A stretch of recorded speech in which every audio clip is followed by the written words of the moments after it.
Hey, what's up, guys? This is Coach Eric Scallon at Gladiators Academy of Youngsville. All right, and I have another Parents Corner for you guys, and we're continuing this month to talk about fairness and teaching fairness to our kids. All right, and we're talking about treating others according to what is deserved, needed, or appropriate. All right, so we kind of talked about, hey, previously that some kids in school, how they have certain learning disabilities, and they require extra help or attention. We talked about how in the community, sometimes people are paralyzed or handicapped or have some type of disability and need some type of assistance, whether it's with driving or parking. So we want to recognize that, hey, the world is not fair. All right, and that necessarily splitting things up evenly, even distribution is not fair. Sometimes people do need a little bit more assistance, and we need to have a little bit more compassion in our heart for people that are less fortunate than us. All right. So one thing we want to stress this week is that, hey, in any situation, we always want to do our fair share. All right. Meaning that, hey, we go to a party, we make a mess.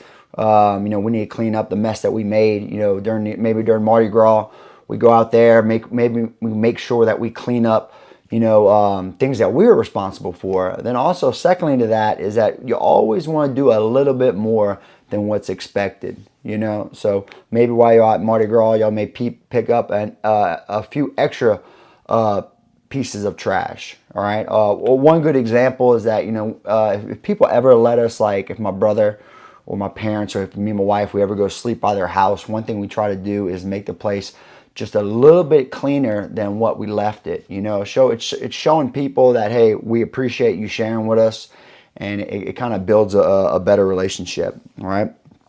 Although we always talked about how, and hey, life isn't fair. Sometimes people may screw us over. They may put more work on us than what's expected or what's deserved. And look, sometimes we got to bite that bullet and just do what we have to do. And other times we have to set personal boundaries. All right. So, and hey, we got to constantly, I know sometimes we say it very jokingly, like, hey, life's not fair.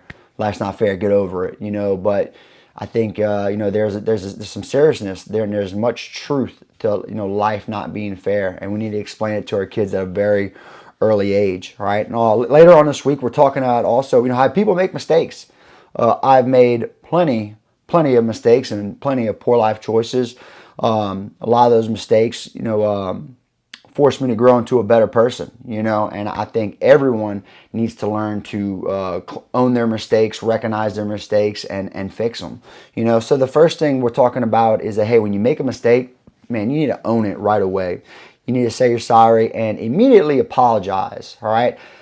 Secondly, you need to identify what you're apologizing for. Sometimes people they know they did wrong, but they never actually want to vocalize it. And it's important that we teach our kids to say, hey, if you stole, you need to tell that person, hey, I stole from you. I'm going to make it right.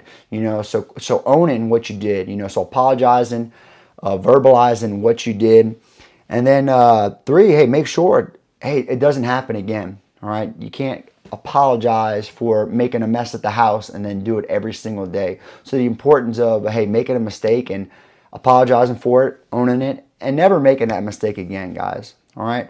So this week we're going to continue to talk about fairness.